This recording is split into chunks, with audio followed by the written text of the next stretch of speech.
Lebih sedikit. Qin Yichen sedikit mengernyit, berpura-pura tidak sabar. Jika menurutmu itu tidak berhasil, maka kamu tidak perlu mencarinya. Aku tidak punya banyak pikiran dan tinta di sini bersamamu. Pria tua berambut putih itu dengan cepat mengambil gulungan kulit domba itu ke dalam pelukannya. Jangan khawatir, serahkan ini padaku. Hanya saja saya tidak tahu berapa lama untuk mendapatkan bahan obat ini. Agak sulit untuk mendapatkan semuanya. Qin Yichen mengangguk setuju. Ini benar-benar sulit. Awalnya, obat penyihir untuk menyembuhkan jiwa sangat sulit diperoleh. Tetapi Qin Yichen secara alami menambahkan banyak bahan obat yang tidak berguna untuk lukanya untuk mencegah jiwanya sendiri terluka. Akibatnya, itu telah menghasilkan berbagai bahan obat yang sangat luas. Menurut perkiraan awal Qin Yichen, bahkan jika itu adalah aula suci pertempuran, akan memakan waktu setidaknya 3 bulan untuk mengumpulkan semua bahan obat ini. Menempatkannya di gua sekte pembunuh dewa, 4 atau 5 kali lebih lama tidak berlebihan. Belum lagi orang-orang yang dipercayakan oleh Qin Yichen bukanlah mereka yang bisa pergi ke sisi terang. Bahkan jika mereka mengumpulkan bahan obat, mereka berhati-hati agar tidak ketahuan. Dalam lingkungan seperti itu, waktu yang mereka butuhkan untuk mengumpulkan bahan obat pasti sangat besar. Dan Qin Yichen berjanji kepada mereka untuk membunuh siapapun di keluarga Zongtian, dan waktunya akan ditunda tanpa batas waktu. Setelah menunggu hari itu, Qin Yichen juga bisa memulihkan banyak kekuatan. Selama bahan obat yang digunakan untuk menyembuhkan jiwa dilepaskan, dia akan dapat pulih dari luka-lukanya, dan kemudian semua kekuatannya akan ditampilkan, apalagi membunuh Patriark Changle. Bahkan seorang anggota sekte pembunuh dewa dapat memberinya abu. Pria tua berambut putih itu pergi dengan tatapan tak berdaya. Setelah mengurus hal-hal sepele di sini, Qin Yichen hendak memulihkan kesadarannya yang hilang. Tiba-tiba, seseorang masuk dari luar. Qin Yichen tampak saksama, tapi itu adalah pelayan kecil. Ada apa? Qin Yichen berkata dengan ringan, tanpa ekspresi di wajahnya. Bahkan sebelum menghadapi pelayan kecil itu, Qin Yichen menutupi wajahnya dengan kabut hitam. Karena dia tidak yakin apakah pelayan kecil ini telah melihat wajah asli Si.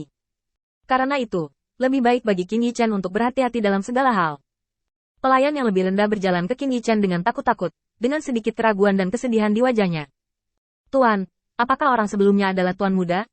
Qin Yichen mengangkat alisnya. Benar saja, wanita adalah yang paling merepotkan. Tidak, toples cemburu dibalik lagi. Setelah ragu sejenak, Qin Yichen memutuskan untuk menyembunyikan beberapa informasi. Tidak ada yang lain, karena dia bisa dikatakan terasing dan tidak berdaya di sekte dewa. Meskipun pelayan kecil ini sedikit lebih lemah, setidaknya kesetiaannya kepada Si ditempatkan di sana, dan dia bisa menggunakannya sedikit.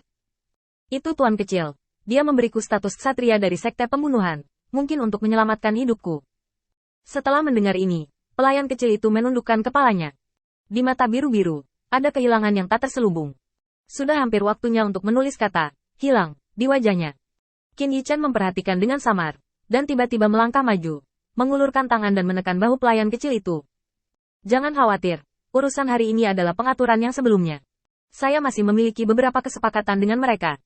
Saya tidak bisa memberitahu Anda terlalu banyak sekarang, tetapi Anda ingat bahwa itu adalah pengaturan mereka untuk bermain melawan Changle di atas ring hari ini. Untuk menyelamatkan hidup saya, mereka mungkin menggunakan beberapa cara. Ini bukan niat awal saya tidak tahu apa-apa tentang itu sebelumnya. Tuan kecil, itu mungkin karena keuntungan. Qin Yichen membuat analisis sederhana, dan setelah selesai berbicara, dia melihat pelayan kecil di depannya. Saya melihat mata itu menjadi jernih dengan kecepatan yang terlihat dengan mata telanjang. Melihat wajah Qin Yichen menjadi cerah. Seolah-olah bima sakti yang indah muncul di depan kami. Hati Qin Yichen melonjak. Orang baik, bukankah ini cantik, bukan?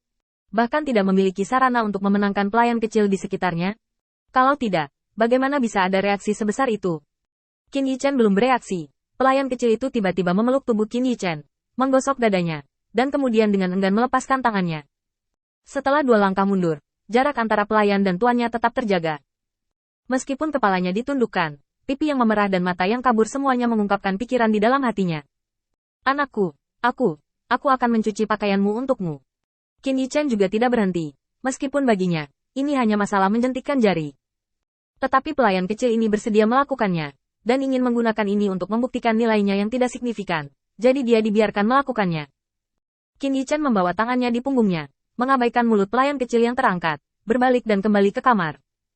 Dia mengambil cincin sumi dari tangannya secara acak, mengambil salah satu dari beberapa pil yang tersisa di dalamnya untuk menyembuhkan jiwa dan menelannya. Jumlah pil awalnya sangat banyak, tetapi Qin Yichen tidak pernah berpikir bahwa dia juga merupakan pembangkit tenaga listrik teratas di dunia, terutama dengan jiwa yang kuat, yang merupakan eksistensi yang tak terkalahkan pada waktu itu. Bagaimanapun, Dia tidak menyangka bahwa suatu hari dia perlu minum pil untuk menyembuhkan luka jiwanya. Pil di tangannya dibuat sendiri. Setelah menelan pil, semburan kehangatan menyebar ke anggota badan, tetapi dadanya terasa dingin. Ini awalnya adalah tempat di mana ketuhanan disimpan, dan itu juga merupakan tempat terdekat di mana jiwa dan kekuatan iman bergabung. Untuk sepenuhnya menghilangkan erosi kesadarannya sendiri dengan kekuatan kepercayaan, Qin Yichen juga benar-benar menjadi orang yang kejam. Potong jiwa secara langsung. Saat efek pil mulai bermain, dada Qin Yichen menjadi kesemutan. Qin Yichen segera memusatkan semua perhatiannya di dadanya, membimbing efek pil untuk menyebar di dadanya. Di bawah bimbingan dan penyerapan penuh Qin Yichen, kecepatan pemulihan Shen Hun masih sangat lambat. Setelah sepanjang malam, cedera pada jiwa telah pulih sedikit, tetapi itu hanya masalah sepele. Melihat matahari terbenam di luar jendela, Qin Yichen menggelengkan kepalanya, wajahnya sedikit hilang. Tanpa diduga, ketika Qin Yichen juga memiliki jiwa penyembuh, itu akan sangat melelahkan. Itu benar-benar 30 tahun di Hedong dan 30 tahun di Heksi. Sambil menghela nafas, Qin Yichen membuka pintu dan menarik napas dalam-dalam. Setelah lelah semalaman yang sibuk, matanya langsung menghilang. Yang menarik perhatian saya adalah langit yang cerah dan awan putih. Di halaman, pelayan kecil itu berdiri berjinjit, menggantungkan sehelai pakaian di tali.